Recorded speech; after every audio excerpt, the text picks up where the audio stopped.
Bom dia. Você que tem uma doença, um problema de saúde, uma enfermidade, pega o que é seu, vem aqui diante do altar, por favor. Você sabe que tudo que o diabo quer é que você fique tendo pena de você. Tudo que o diabo quer é que você fique procurando alguém que te console, que diga: eu entendo o seu sofrimento, poxa vida, tadinho, seu problema é grave. Tudo que o diabo quer é que você permaneça no sentimento, porque o sentimento agrada o diabo, sustenta o diabo, fortalece, alimenta o diabo, dá autorização a ele para entrar na sua vida. Ninguém quer nada com o diabo, sim ou não? Quando fala diabo, cruz credo. Mas toda vez que você fica no sentimento, você está dando a ele autorização para entrar, para ficar na sua vida. Então o sentimento só te destrói. O sentimento não move a mão de Deus. O que move a mão de Deus é a fé, é a certeza de que Ele já fez, Ele já morreu na cruz por você, Ele já morreu na cruz por você, e porque Ele já morreu na cruz por você, você tem ódio da derrota, porque no sofrimento dele na cruz, Ele trouxe vitória para você. E se não está havendo vitória, ou no seu caso aqui à frente, saúde, então isso não é justo, e você tem que se revoltar contra toda injustiça, porque a vontade de Deus é que você tenha vida em abundância e saúde. Ele fez isso na cruz do Calvário, Ele não vai fazer, Ele já fez. Amém, pessoal? Então, quando você fica com esse sentimento, você está perdido. Mas quando você entende isso, você tem essa consciência: não, Ele morreu para mim, por mim, e para que eu tenha saúde também. Então essa doença vai para o inferno, eu não aceito mais. Aí você prova a palavra de Deus. Então, se está escrito é verdade, se o que está escrito é verdade, Ele morreu também para levar minhas doenças, então eu não vou aceitar essa doença mais, chega, e ela vai ter que sair da sua vida. Está compreendendo, sim ou não? Você crê assim? Você crê assim? Vamos fazer uma prova? Ih, pessoal, vamos ou não? Você crê que agora o que está escrito pode acontecer na sua vida? Só depende de você. Por isso que Ele dizia: vai porque a tua fé... É quando se manifestava a fé, não é? Vai porque eu tive misericórdia. Você, tadinho, você está sofrendo tanto. Vem cá, deixa eu curar você. Não, vai porque a tua fé te curou. Você teve fé, você creu, você fez, você saiu de casa. Com todos aqueles que foram curados. Então, se o que está aqui escrito é verdade, tem que acontecer na sua vida. Você que está sentindo, principalmente, uma dor. Vocês, estenda a mão para cá. Está aqui. Isso aqui é a palavra de quem? Deus. Você crê nessa palavra? Sim. O que está escrito aqui é verdade? É. Então tem que acontecer. A gente está aqui brincando, está aqui de palhaçada. Se essa palavra é verdade, o que está aqui acontece na sua vida agora. O poder que Jesus deixou através do sacrifício dele passa na sua mão. Você crê? Não precisa fechar o olho não. Coloque aí na sua doença aí. Põe aí na sua enfermidade e seja livre. Agora, olha para mim. Olhando para mim, seja livre. Se é verdade, acontece agora. Seja livre desse tumor, do caroço, seja livre do mal na coluna, aonde for. Seja livre agora, seja curado em nome de Jesus. Diga que assim seja.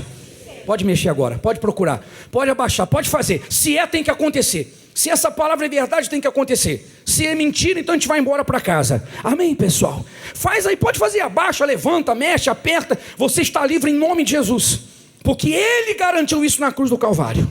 Pode fazer de novo aí, pode apertar. Quem foi curado agora? Saiu. O que o senhor tinha, senhor? Quem falou que era infecção? O médico. Quanto tempo o senhor está com essa infecção? Está com 6 meses. 6 meses? Uhum. E tinha que fazer o quê? Tinha que tomar remédio. E só toma remédio? É. Daí agora...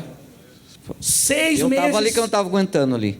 Estava latejando aqui de dor. Mas agora acabou? Acabou. Uhum. 6 meses de infecção. 6 meses. A tua fé te curou, Senhor. O que a senhora tinha, senhora? Pode falar. Mal de Parkinson. E graças a Deus, para a honra e glória do meu Senhor Jesus, eu estou escrevendo tudo meu nome e não está mais tremendo. Então não foi hoje? A senhora veio fazendo corrente faz uns dias atrás, né? Mal de Parkinson. Mal de Parkinson. E a senhora já não escrevia mais o nome? Não escrevia nem o primeiro nome. Era ter que apanhar o dedo. Então, tremia que até o café que eu tomava derramava. E já está escrevendo o nome? Escrevo tudo. Já mudou? Mudou, então, graças a Deus. Esse mal de Parkinson foi para o inferno. Foi, faz tempo já. Graças a Deus. A senhora tinha o que, senhora? Bispo, sabe, eu não conseguia levantar ele para cima. Quanto tempo a senhora tinha isso? Uns 6 meses, mais ou menos. 6 meses também. 6 meses. Era um ou os dois? Era um braço que eu tinha, né? Então isso a senhora não fazia? Não conseguia fazer. Não conseguia levantar meu braço para cima. E a dor? Sumiu. Acabou? Acabou, em nome Então, de Jesus. a senhora está livre também. Amém, eu a recebo. tua fé te curou. Eu recebo. Está livre em nome de Jesus. Amém. O que a senhora tinha, senhora? Então, bispo, eu vindo fazendo as correntes no domingo, eu fui curada também das dores que eu tinha nos braços. Esse braço assim, eu não podia erguer. Eu ficava assim. E saía uns vergão na minha mão, me doía a mão, entende? Hoje, graças a Deus, não tenho mais nada. Quanto tempo a senhora sofreu com isso? Olha, bispo, uns 2 anos, 2 sabe? anos. Para mim trabalhar, eu tinha que ir por 24 horas, tomar injeção, tomar um medicamento e voltar a trabalhar. Era desse jeito? Era desse jeito, bispo. Graças a Deus. Sem injeção, a senhora não trabalhava? Não, sem remédio, medicamento, eu não trabalhava. 2 anos? 2 anos. Então faz aí todos os movimentos agora. Olha, Acabou? sabe? Acabou, bispo. Eu não podia erguer nada, sabe? Então a tua fé te livrou, senhora. Amém. E nunca mais vai ter isso. Amém. O que a senhora tinha, senhora? Eu tinha pressão alta, fui liberta, e antidepressivo que eu tomava, né? Para depressão, fui liberta. A senhora tomava isso há quanto tempo? Tomava uns 2 anos por aí. E a pressão alta também. Depressão E a e pressão pressão alta. alta. Então fui também não liberta. foi agora. Foi a Não, senhora não foi fazendo agora. aqui o domingo. Não toma mais fazer as remédio. correntes. Não tomo mais remédio. Não tem mais depressão. Não tenho mais depressão nem Acabou. pressão alta. Acabou. Tua fé te curou também. Graças a Deus. Amém? O que o senhor tinha? Um tiro. Levou um tiro? É. E aí? E graças a Deus que mais 2 dias já. Nada, né? Não, nada. Mexia, nada aqui, ó. E um dia depois eu saí a cadeira, né? Depois eu já saí uns pouquinho, um andador. E depois um dia eu já falava já. A fala já tá. E depois eu já... Quem está com o senhor aqui? A Márcia. A senhora? A senhora é irmã? É isso. E depois eu já... andador, né? Eu falei, vamos ver se tá doendo a mão, né? E um dia pra lá e gastaram que nunca mais. Quer dizer, progressivo. Tudo, cara. Então- Tudo que eu superei, eu tô escrevendo, fala, saí um pouco. E o médico tinha falado tudo. o quê? O que o médico falou para a família? É um monte. Primeiro o médico falou que ele não ia viver. Ei, cara, tá amarrado que eu tô aí. Agora fala demais. Então primeiro ele não ia viver, depois ia virar um vegetal. Mas para Quer dizer, Deus... progressivo. Aí foi para a cadeira de roda, depois foi para o andador. Progressivo. Deus está vivo e vai fazer isso na sua vida. Vocês estão abençoados em nome de Jesus. Isso tem que fazer exame, faz exame. Você tem que se revoltar. Você tem que dizer, eu não aceito, partir para cima. Bispo, eu não sei se eu mereço. Você passa a merecer quando você crê no nome de Jesus. Você passa a merecer quando você crê naquilo que Ele fez por você na cruz do Calvário. Eu sou pecador, Ele fez por você também, principalmente pelos pecadores, por nós. Você merece quando você crê no nome de Jesus. Você crê assim? E viva isso dia a dia. Tem coisas que acontecem na hora. Tem coisas que você vai perseverar. Saiu daqui, pegou um exame, ou sentiu uma dor, não aceito, porque Jesus já me curou. E ponto final. E você vai dar o testemunho. Assim é na família, no casamento, em todas as áreas. Amém? Pode sentar, pessoal. Quando a gente está falando de fé, a gente fica... sangue ferve aí. Tudo bem? Bom dia, bispo. Bom Tudo dia. bem? O que aconteceu? Então, meu irmão, a minha família mora na Bahia e a gente faz um tempo, anos que a gente é da igreja. Recebi, no final do mês passado, uma ligação da minha mãe que meu irmão tinha sofrido um acidente e ele sofreu traumatismo craniano. O capacete saiu da cabeça, ele fez operação, cirurgia, tiraram um pedaço da massa cefálica do cérebro. Então, assim, esse é meu irmão, jovem, com a vida toda pela frente. Na opinião do médico, ele não sairia, e se saísse do hospital, ele sairia com grandes sequelas. É igual o rapaz que levou o tiro, então. Para o médico, não tinha jeito. Não. Era impossível ele viver. Se vivesse, seria cheio de sequelas. E conforme a batida, Isso aí é um blog que saiu no blog da cidade onde eles moram. Aí ele estava em coma? Estava em coma. Sim. Pelo tamanho do acidente, pela proporção do acidente, ele poderia sair, se saísse, não andar, perder a memória. E, assim, a recuperação dele foi muito grande, pelo fato da prova que eu fiz com Deus. Porque eu não aceitava. Assim, eu fiquei revoltada, não pelo fato do acidente, porque foi um descuido dele. Moto, a gente sabe que é perigoso, mas a minha revolta não era pelo fato dele ter se acidentado, dele ter feito a cirurgia. A minha revolta era ele morrer sem a salvação. Porque está escrito na palavra de Deus. Então, eu e a minha casa vamos servir ao Senhor. E Deus tem que salvar a minha família. Então, foi a prova que eu fiz com Deus. Eu já tinha feito votos, eu fazia votos. E quando veio a notícia, minha mãe se desesperou. Minha mãe é obreira também. Ela deixou o sentimento entrar dentro do coração dela. E eu não aceitei. Eu falei, Deus tinha que salvar o meu irmão. Ele tinha que sair dali com vida. E até ela comentou assim, nossa, mas será que a gente fez alguma coisa errada? Será que... Perguntou para minha irmã, será que você não está em pecado? Será que Deus não fez isso porque você está em pecado? Eu falei... Sua irmã é obreira? Sua mãe é obreira? A minha mãe é obreira. Então, você vê, assim que o diabo trabalha. Porque, por exemplo, o diabo esperou Jesus no deserto, ele esperou o fim do jejum. O diabo esperou, qual seria o normal? Bom, você está mais, digamos assim, você está mais forte, você está mais consagrado, no início ou no fim do jejum? Hã? Não é assim? Por que o diabo não foi no início? Por que o diabo então já não tentou Jesus logo no começo, já não tentou quebrar o jejum? Ele esperou os 40 dias, porque, como está lá escrito, que no final de 40 dias, embora ele estivesse ungido, consagrado, ele também estava num corpo humano como o nosso, e disse que Jesus teve fome. Então, quer dizer, você imagina a pessoa faminta, imagina a pessoa sem comer, sem se alimentar, 40 dias num deserto, frio extremo à noite, calor extremo de dia, embora consagrado, completamente debilitado fisicamente.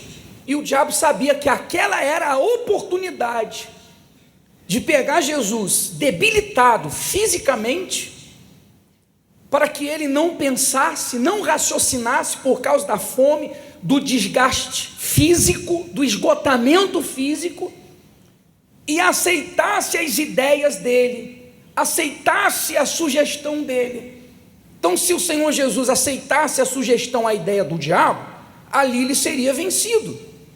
Por isso que o diabo diz, bom, tudo bem, no fim de 40 dias ele vai estar consagrado, vai estar ungido, mas ele vai estar também faminto, e é a única oportunidade que eu tenho. Então, embora uma pessoa de Deus, embora uma obreira, servindo no altar, e isso é para obreira, é para pastor, é para bispo, é para todos nós, foi um momento em que ela ficou debilitada emocionalmente, porque é um choque. Obreiro, bispo, mãe de bispo, esposa de bispo, de pastor, não interessa, nós somos seres humanos, e é um choque. Você de repente vê teu filho bem, em outro instante numa UTI, e o médico dizendo vai morrer, e se não morrer, vai virar um vegetal. É um choque. E o diabo conseguiu naquele momento, por causa do coração de mãe, do sentimento de mãe, ele conseguiu trabalhar com pensamentos, e ela deu ouvidos então ao que o médico, embora saiba o que está falando, mas ele está limitado. E aí você vê que aí o diabo começa a jogar com a pessoa. Ah, mas por quê? Por que isso aconteceu? O que está acontecendo? Será que a gente pecou? Será que a gente errou? O que a gente fez de errado? Ao invés da pessoa partir para cima do diabo, não aceito, se está escrito, tem que acontecer, porque é questão de fé, principalmente com relação aos milagres, não tem a ver com santificação, milagre é fé. Você vê que o bispo falou essa semana, 10 leprosos foram até o Senhor Jesus, 10, então, quando os 10 leprosos chegaram até o Senhor Jesus, ele não sabia que 9 dos 10 seriam ingratos, 9 dos 10 iriam desprezá-lo, virar as costas para ele, nunca iam dizer nenhum obrigado. Sabia ou não? Sim ou não? Você já ajudou uma pessoa, já estendeu a mão para ela, fez um bem grande ou pequeno, e essa pessoa nem um obrigado deu, depois virou as costas, virou a cara para você? Quem já passou por isso? Você sabe o que é isso? Será que você ajudaria essa pessoa se ela viesse pedir a tua ajuda e você soubesse que ela ia virar a cara para você, que nunca mais ela ia olhar na tua cara, que ela ia te desprezar, te rejeitar? Você ajudaria? Jesus ajudou. Ajudou não, curou. Por quê? Porque ele não estava ajudando, ele estava respondendo um ato de fé daqueles 9. Eles tiveram fé para chegar até ele, eles fizeram uma prova, eles fizeram um desafio. Você sabe que o leproso morava numa cidade só de leprosos, eles eram imediatamente expulsos da cidade, eles não podiam conviver com as pessoas dito normais, por causa da lepra. Se eles voltassem, eram apedrejados até a morte. Quer dizer, aqueles leprosos fizeram uma prova, eles tiveram fé para fazer uma prova. Peraí, se ele é mesmo o Filho de Deus, se ele tem esse poder, então nós vamos lá, porque se é, vai ser na nossa vida. Então eles correram o risco de serem apedrejados pelas pessoas. Eles não podiam se aproximar dos sãos. Então não foi um pedido de misericórdia, foi uma prova de fé. A gente pode ser apedrejado, mas é melhor morrer apedrejado, entende-se, melhor morrer apedrejado do que morrer aos poucos com essa lepra. E se ele realmente é o que nós estamos ouvindo, se ele é quem nós estamos ouvindo, então nós vamos sair de lá curados. Amém, pessoal? Então, mesmo o Senhor Jesus sabendo que ele seria desprezado, rejeitado pelos 9, porque eles tiveram fé, porque fizeram uma prova, então o Senhor Jesus os atendeu. E olha que eles não saíram curados dali, hein? Eles saíram da presença de Jesus leprosos, porque está escrito que quando eles estavam indo, não sei quantas horas, quantos quilômetros, mas quando eles estavam chegando na cidade deles, foi que eles olharam e a lepra havia desaparecido. Então eles saíram da presença do Senhor Jesus curados ou leprosos?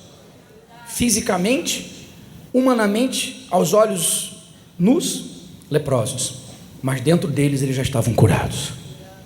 Eles não duvidaram, e lá na frente a lepra desapareceu. E aí você sabe que um só voltou. Então, se tratando de milagre, não tem a ver com santificação. Se tratando de milagre, não tem a ver, eu não mereço, eu não conheço a Bíblia. Não, tem a ver o seguinte: você crê no que o Senhor Jesus fez? É isso aí. Milagre é isso. Então você vê que aí o diabo começa a trabalhar. Ele cria problemas e ele mesmo vem e sugestiona: você não está bem com Deus, você está mal, você está em pecado, você não merece, você não sabe nem ler a Bíblia, você fuma, você bebe, você se afastou, você é uma prostituta, você é uma garota de programa, você é isso, você é aquilo. Isso é mentira do diabo. Então você vê que mesmo uma pessoa que está vivendo em santificação, servindo a Deus, ficou confusa, e ela chorou bastante. E assim, na visão da sua mãe ia perder. Ia. Infelizmente, igual o senhor falou, mesmo obreira, eu falei: mãe, ele vai sair bem. Aí o que eles fizeram? Ele morava em casa separada, ela foi lá, entregou a casa, arrumou todas as coisas deles para ele ir para casa, porque ela ia ter que cuidar dele, porque ele ia sair de lá. A sua mãe preparou a casa, tirou ele da casa onde ele morava com a família, preparou a casa dela para cuidar dele o resto da vida. Essa foi a visão dela. Então, eu falei, baseado na palavra de Deus, eu fiz uma prova com Deus. Deus, ele salvou a família de Noé, ele salvou a família de Jó, por causa da fidelidade deles. Então, Deus tinha que salvar a minha família também, tinha que salvar o meu irmão, tirar ele daquela situação. E até em relação ao que ela falou, será que a gente está em pecado? Será que a gente fez alguma coisa errada? Eu falei, não. A gente sempre pediu para Deus criar uma situação para ele se voltar para Deus. Porque ele vinha na igreja quando ele era pequeno, ele se afastou.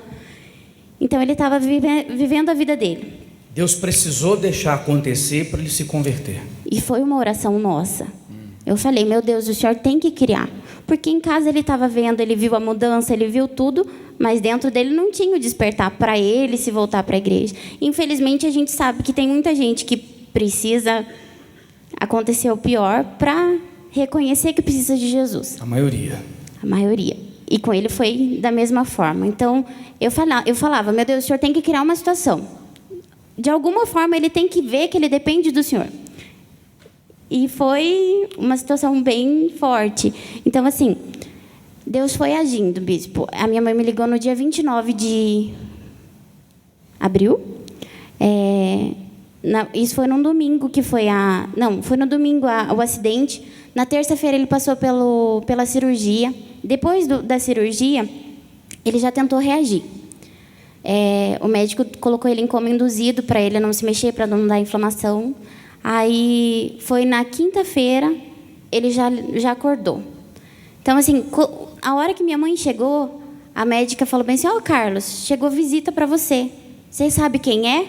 Sei, é minha mãe. A minha mãe explodiu de alegria, né? Então, assim, se a gente deixa a emoção agir, claro que a hora que ela me ligou, me deu um baque também. Só que eu tenho a palavra. Tá para mim.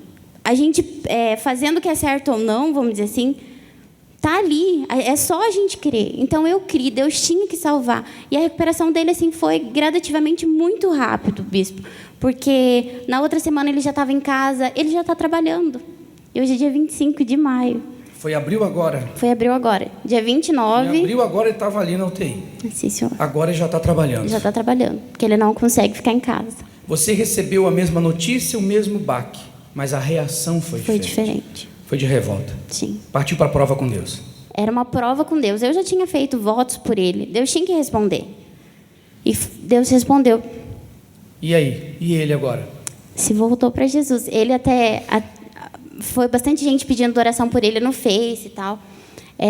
Aí ele colocou lá no Face. Eu agradeço muito a Deus pela oportunidade que ele me deu de nascer de novo. E agora ele está indo buscar Jesus. Entregou a vida para Jesus. Graças a Deus. Deus abençoe mais. Vai com Deus. Está ficando claro, pessoal? Sim ou não? É isso aí. Não tem jeito, pessoal. Não tem jeito. Não pode haver sentimento. Não tem jeito. Não pode haver sentimento. O sentimento, quem se favorece dele é só o diabo. Jesus falou, quando o diabo colocou na cabeça de Pedro o pensamento e o sentimento de pena, não, Jesus, vamos fugir, não vamos deixar acontecer isso com o Senhor, não. Jesus na hora amarrou quem? O diabo, e disse que o diabo trabalha com as coisas dos homens. O diabo usa as coisas dos homens, o sentimento, a natureza humana. Você tem que tomar uma decisão na sua vida. Você não pode estar aqui esperando cair do céu, acontecer. Você não pode estar aqui se lamentando. Ao mesmo tempo que você está crendo que está na casa do Deus vivo, você está crendo também no que o diabo está falando, nas notícias, no que você está vendo e ouvindo. Você tem que tomar uma decisão. Você viu a senhora que deu testemunho semana passada. 14 anos aqui na Igreja Universal, fazendo voto, fazendo tudo. E o filho dela foi só piorando, ao ponto de virar um mendigo, usuário de crack. Antes ela abraçava o filho e chorava junto com o filho. Depois de 14 anos foi que houve uma revolta, foi uma prova com Deus. Ou é ou não é. Como é que eu vou glorificar teu nome dessa forma? Quer dizer, a revolta, ela fez 14 anos, ela fez votos. Mas foi depois de 14 anos que ela fez uma prova. De repente você está aqui dentro fazendo muitos votos. Você faz todos os votos, mas você não fez uma prova com Deus ainda. Você faz votos. Você devolve até o seu dízimo, mas prova com Deus você não fez. Porque a prova com Deus envolve todo o ser da pessoa, revolta, ódio contra a situação contrária àquela que Deus quer que você viva. Você vê o bispo Macedo. Quando ele chegou em casa, que a dona Esté falou que não tinha mais comida, ele não tinha mais dinheiro, ele foi para o quarto, dobrou o joelho e ele esmurrava a cama e dizia: ó Deus, eu nunca vi isso aqui acontecer na minha vida. Está aqui escrito. Foi a primeira prova que ele fez com Deus, um desafio, não aceitou aquilo. No outro dia, aconteceu uma situação que mudou a vida financeira. Depois nasceu a Viviane, você viu essa semana ele falando, a gente colocou quarta-feira, o céu da boca aberto, sem o lábio, aquela doença terrível. E ele esmurrava a cama e dizia: ó Deus, agora é que eu vou largar tudo. 16 anos de trabalho, trabalhava para o governo, um trabalho estável, já tinha sido promovido não sei quantas vezes, estava crescendo. Agora eu vou largar tudo. Agora ou é ou não é, a tua palavra é verdade ou não. Agora eu vou atrás do aflito. Porque ele falou: eu queria salvar porque eu tinha o Espírito de Deus, mas eu não sabia o que era dor. E naquele dia eu conheci a dor, naquele dia eu conheci o sofrimento, naquele dia eu me revoltei e falei, agora eu vou largar tudo. Quer dizer, agora que ele precisava de dinheiro, você imagina um bebê doente, com essa doença, precisando de tratamento, precisando do plano médico, precisando de dinheiro para remédio, e ele larga tudo, joga tudo para o alto, para começar a Igreja Universal do Reino de Deus. Foi uma prova que ele fez. Então, se o Senhor é, o Senhor vai ser comigo e vai mudar essa situação. Se o Senhor não é, eu vou morrer de fome com a minha família, a minha filha vai até morrer, porque não vai ter cuidado médico. É tudo ou nada. E eles esmurravam a cama. Se o diabo pensa que eu vou ficar chorando, que eu vou reclamar, que eu vou ficar emburrado com Deus, agora é que eu vou entregar a minha vida para Deus, agora é que eu vou partir para o tudo ou nada. E tem muita gente aqui que falta isso. Você já fez muitos votos com Deus, mas você não fez uma prova ainda. Você tem mais fé na sua dúvida do que fé na sua fé. Tem gente que tem mais fé na dúvida do que na fé. Ela tem mais fé na dúvida do que na palavra de Deus. Você fala, bispo, a ficha caiu, eu estou entendendo, eu estou compreendendo. E realmente eu estou assim na igreja também, há meses, há anos, estou como aquela senhora, 10 anos, 14 anos. Eu sou membro, eu sou batizado, eu sou obreiro, eu sou pastor, seja lá o que for. Mas eu não posso admitir o fato de ter promessas para a minha vida e ver outra coisa acontecer. Ver o Deus vivo dizer que tem bênçãos sem medidas para mim e em todas as outras áreas, e para mim nem por medida, nem migalha tem acontecido. Eu não posso admitir isso. Você vê que Deus, pessoal, Ele quer tanto mudar a nossa vida, que Ele fala assim, me prova, me prova. Quer dizer, se você não fizer prova de mim, eu não posso mudar a sua vida, me prova. Deus quer ser provado. Ele quer tanto mudar a situação que Ele quer ser provado. Quem somos nós para provar o santo Deus vivo de Israel?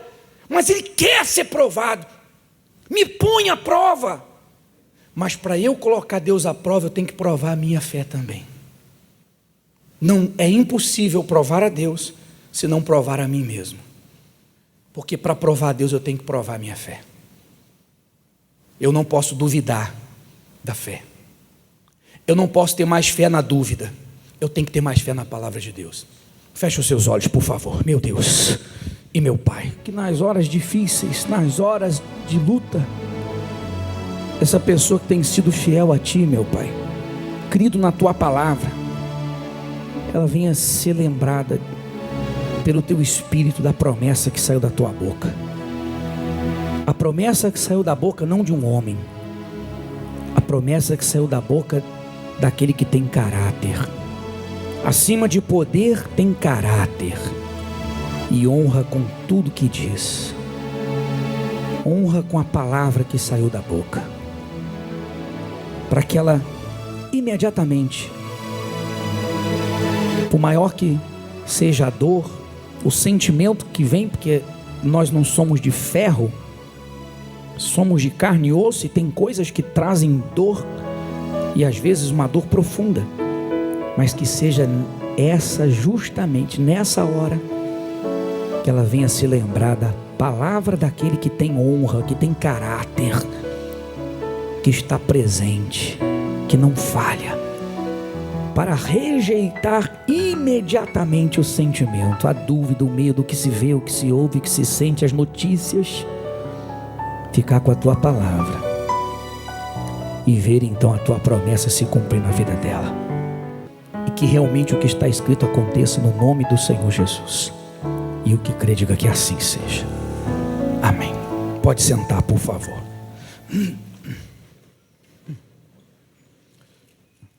Abra sua Bíblia em Salmo 81, por favor. Salmo 81. Salmo 81.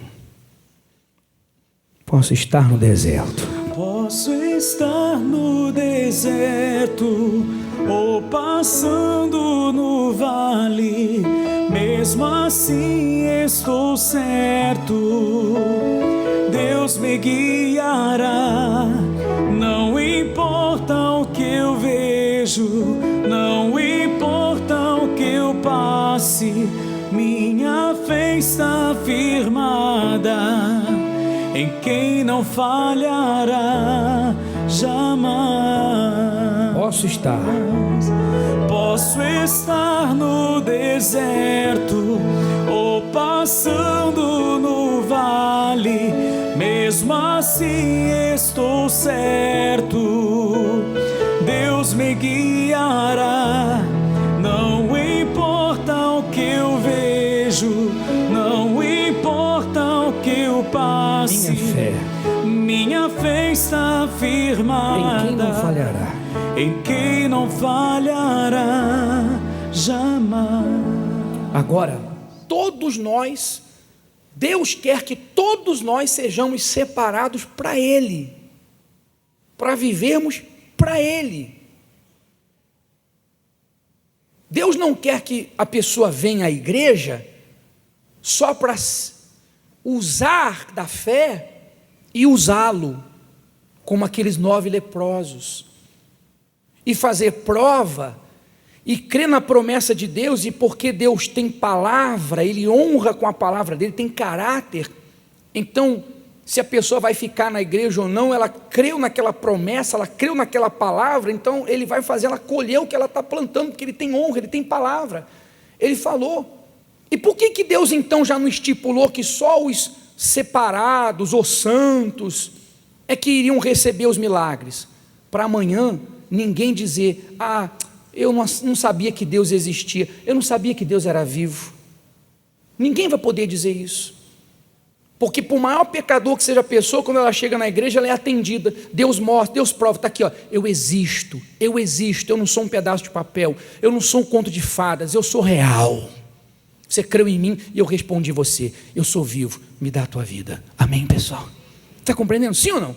Por isso que Deus não deixou os milagres só para os que já se entregaram a Ele, é para todo mundo. Porque se a pessoa não entregar a vida para Ele, não se casar com Ele, não fizer dele o Senhor da vida dela, cedo ou tarde ela vai morrer. Cedo ou tarde, pode levar 1 ano, 100 anos, mas vai morrer. E morre sem a salvação. Aí vai para o lugar de dor, de sofrimento, não tem mais volta lá. Quantos testemunhos a gente vê de pessoas que se afastaram de Deus, voltaram até para o diabo, passaram até a incorporar demônios, mas o dia que ela caiu em si, teve jeito para ela, ela foi perdoada, houve arrependimento, ela foi perdoada da ingratidão, de tudo que ela fez com Deus, de ter virado as costas para Ele, de ter voltado para o diabo, ou a roubar, ou sei lá o que for. Tem solução, depois da morte não tem solução, não existe. Você pode se considerar a pior pessoa do mundo, e ter sido já de Deus, e hoje está vivendo para o diabo, mas se agora você decidir se arrepender dos seus erros, decidir fazer dele o Senhor da sua vida mais uma vez, seu passado vai ser apagado, você vai ser perdoado, tem conserto para você. Mas se você morrer sem salvação, não tem. Esse negócio de purgatório, isso é criação da Igreja Católica.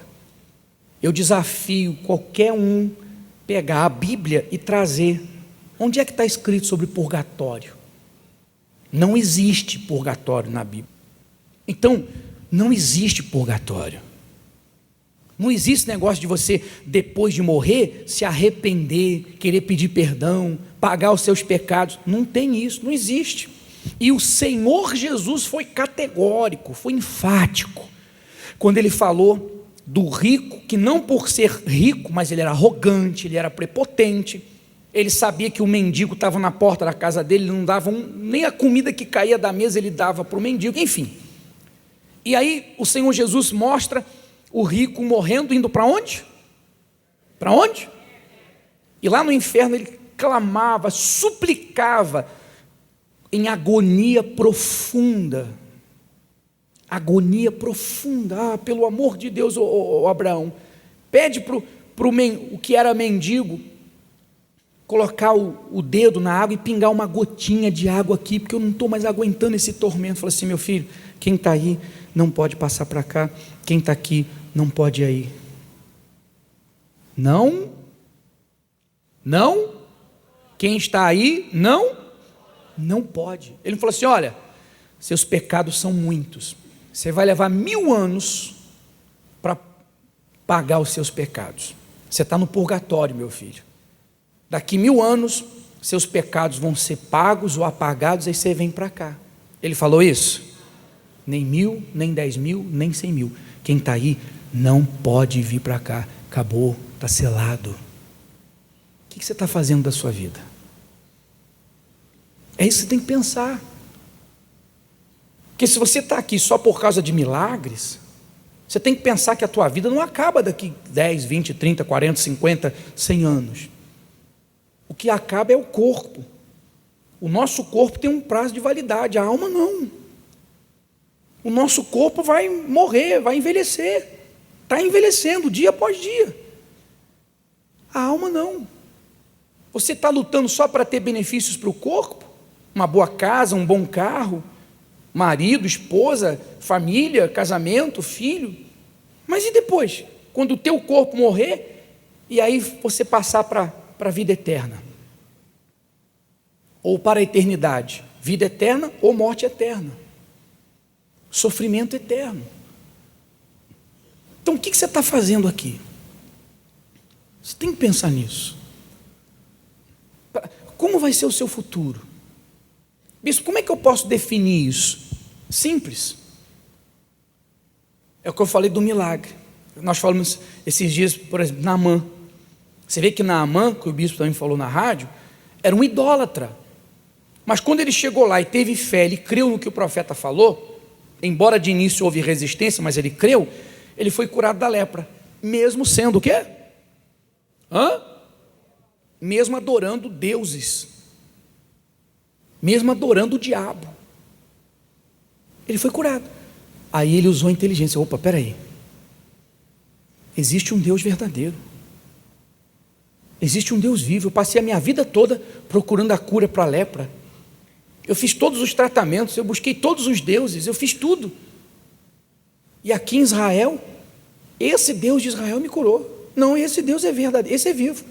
E ele voltou para o profeta e falou assim: profeta, me permita levar um pouco da terra de Israel para o meu país, porque eu nunca mais vou sacrificar para outro Deus.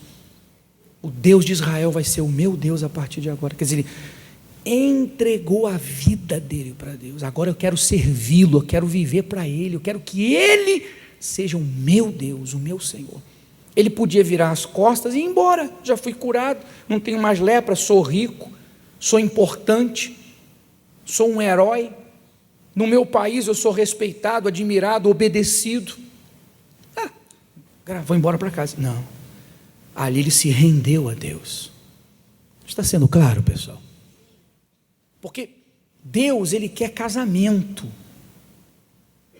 Nós vamos participar da Santa Ceia também. E a Santa Ceia representa casamento, entrega de vida. O Senhor Jesus entregou tudo o que ele era, toda a vida, todo o ser dele, por você, por mim, por nós. E o que ele quer? Que nós venhamos entregar também 100% da nossa vida, sem reservas. Ele não pede que eu faça o que ele não fez primeiro. Ele não está pedindo nada daquilo que ele primeiro já não fez. Compromisso. Compromisso. Deus não quer escravos, Deus não quer que o sirvam, que estejam na igreja por obrigação, por medo, por necessidade, para não perder ou para conquistar. Ele quer pessoas que despertem para esse entendimento. Deus é vivo, é o Senhor dos senhores, deu o próprio Filho por mim, para me salvar. Foi só para curar, libertar, não. Isso aí é o resto, isso é o resto. O principal motivo dele ter morrido na cruz foi salvar a nossa alma, lavar os nossos pecados no sangue dele. O nosso, os que se arrependem, os que reconhecem: eu quero uma vida nova, eu quero mudar. Nos dá direito a presença de Deus, a Deus dentro de nós, a salvação. Isso foi o principal. O resto, cura, se for o resto, mas o principal foi isso. Então ele se entregou, se deu por mim, por nós, por você. Você está se entregando por ele? Porque é como é o casamento. Por exemplo, tem mulheres que escolheram, e até coitadas, enganadas pelo diabo, possuídas por um espírito maligno, elas escolheram, elas optaram, elas decidiram por ser garota de programa, passaram dificuldades, problemas, rejeitadas, aí cada uma tem a sua história, e aí, sem conhecer o Senhor Jesus, o diabo apresentou e elas escolheram aquilo, ser amante. A amante, ela ganha presentes, sim ou não? E às vezes, dependendo da condição do sujeito, então ela ganha presentes caros, ganha casa, ganha carro, joias, diamante, mas ele não é dela. Ela pode ter os maiores presentes, os mais caros, os mais lindos, mas o marido não é dela. Ah, não importa se está vivendo um inferno com a esposa ou está enganando a esposa, ele tem uma esposa. E um dia a beleza dela vai acabar. Um dia a amante vai envelhecer, vai virar, como o bispo diz, maracujá de gaveta. Sim ou não? Eu quero ver ganhar presente. Aí vai ser largada, abandonada pelo amante e não vai ter corpo para conseguir outro amante. E vai ficar desprezada, sozinha, abandonada, na rua da amargura. Porque ela escolheu a vida de ter alguém que lhe desse presentes e vida boa, e não alguém que se entregasse a ela, e que ela pudesse se entregar, não entregar o corpo dela, entregar toda a vida dela. E é o que muita gente faz na igreja. Ela escolhe, ela opta, como se Deus se sujeitasse a ser amante. A diferença do amante e Deus é que o amante dá porque ele quer ter o corpo da outra, ele está pagando, está enganando. Deus, ele responde, como nós falamos, o ato de fé, para ela despertar, acordar e ver que ele existe e se entregar a ele. Mas tudo tem um tempo.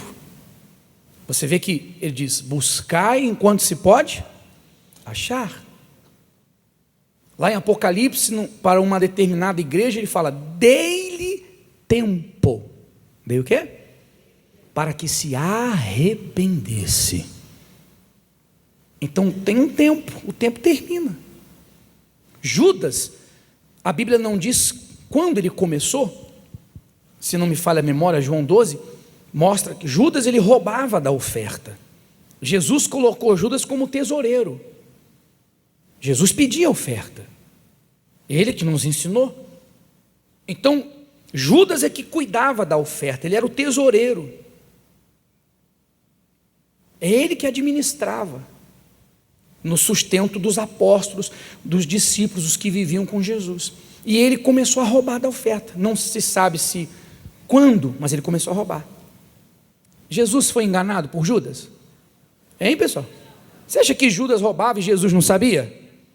Sim ou não? Desde o início ou depois de muito tempo? O primeiro dia que ele pegou a primeira moeda, o Senhor Jesus já sabia. Por que não expulsou, não proibiu? Porque ele estava dando tempo. Deus não tem prazer na morte de ninguém. Deus não tem prazer que ninguém vá para o inferno. Deus não fez o inferno para o ser humano, ele fez o inferno para o diabo. Mas aí o ser humano escolhe viver sem Deus, não tem outro lugar para ir. Não tem outro lugar para ir. Então Jesus foi dando chance, até o último dia, quando Jesus foi participar da Santa Ceia.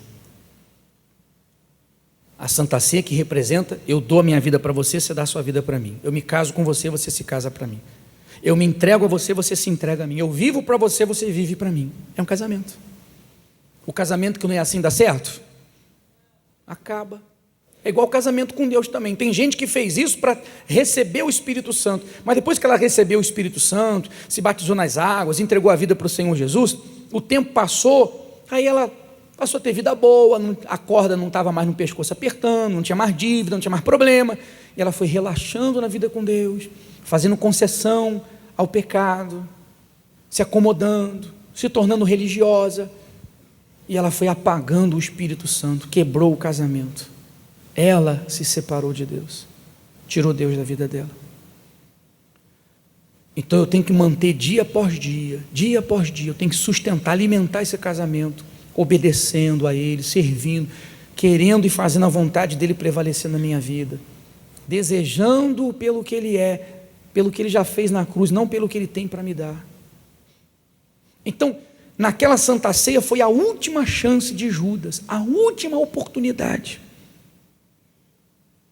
Quando Jesus falou, alguém vai me trair, alguém está me vendendo. Você vê que ele nem foi direto, ó, Judas, porque ele estava dando mais uma chance, para Judas falar assim, ó, sou eu, Senhor, é verdade. E ele desprezou a chance. Então Jesus falou para o diabo, está escrito, Jesus falou para quem?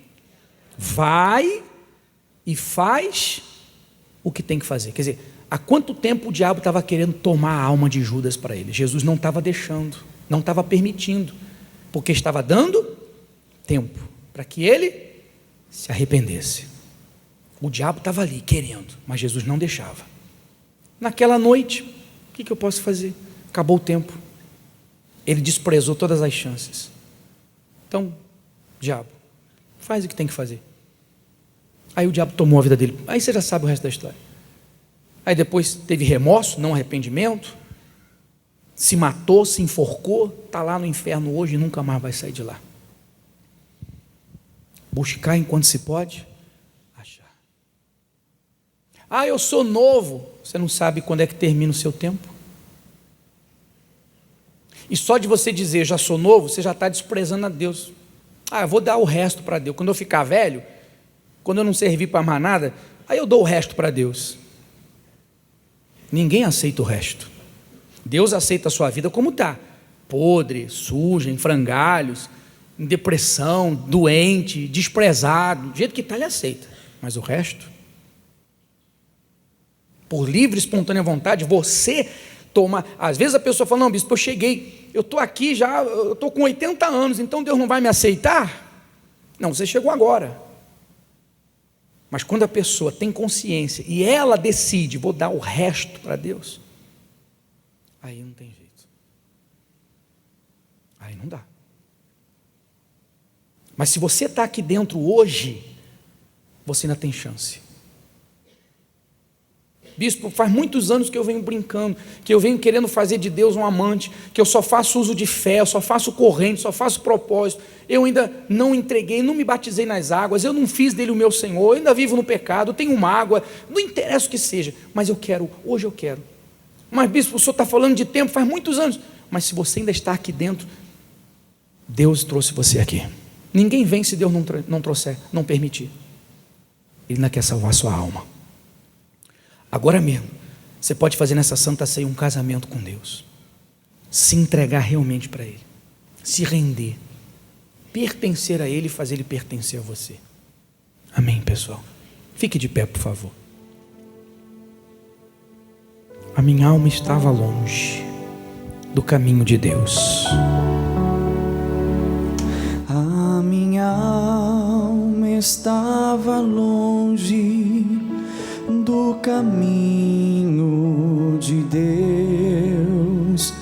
Eu era cego, desprezível, pecador, mas Jesus já transformou minhas trevas em luz. Quando Ele estendeu a sua mão para mim. Quando Jesus estendeu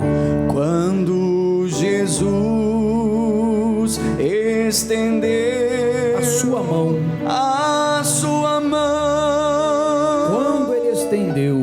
quando Ele estendeu a sua mão para mim, eu era cego e perdido, sem Deus e sem Jesus, sem Deus e sem Jesus. Jesus. Quando ele estendeu a sua mão para mim. Agora me regozijo. Agora me regozijo. Desde que eu aceitei. Desde que o aceitei. E na tempestade eu posso. E na tempestade eu posso sossegar. Pois com ele estou liberto. Pois com ele estou liberto. Do perigo e do mal. Do perigo e do mal. Quando ele estendeu a sua mão para mim. Quando Jesus estendeu a sua mão. Quando ele estendeu a sua mão para mim. eu era cego e perdido. Eu era cego e perdido, sem Deus e sem Jesus. Quando ele estendeu a sua mão para mim. Meu Deus, meu Pai, graças ao Senhor. Não há uma única pessoa aqui agora que não tenha oportunidade de se casar com o Senhor. O privilégio de se casar com o Senhor, de ter uma aliança, de entregar-se corpo, alma, espírito, com todas as forças, todo entendimento, todo o coração, e receber o Senhor na plenitude do Teu Espírito Santo. Não há ninguém, meu Pai, por mais pecadores que sejamos, por mais falhos que sejamos, ainda que essa pessoa tenha se afastado, feito coisas erradas,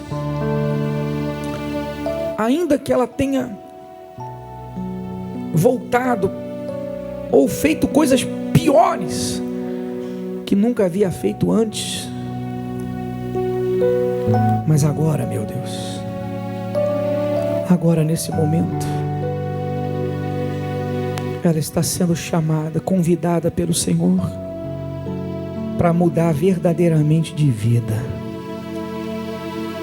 não para ter um milagre, mas o maior de todos os milagres, a salvação.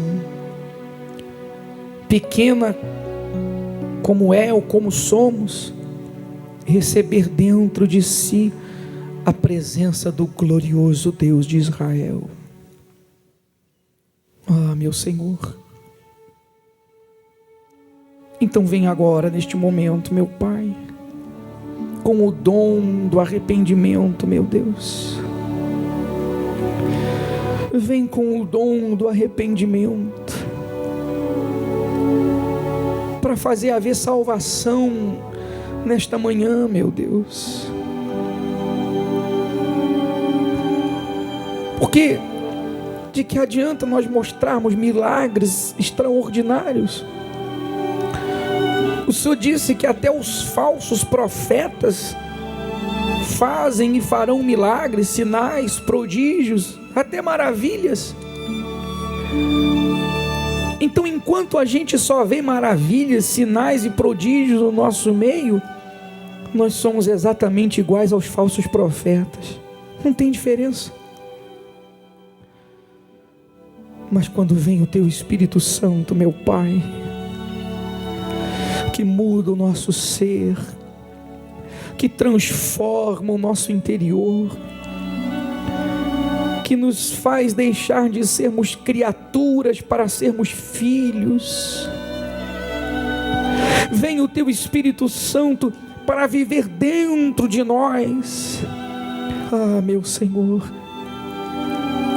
aí está a diferença, o verdadeiro milagre. E é isso que tem que acontecer nessa manhã, meu Pai. Agora, receba aquele a quem você entregou a vida. Receba agora. Enxergue, imagine ele aí, nesse momento, nesse instante, te recebendo, se casando com você.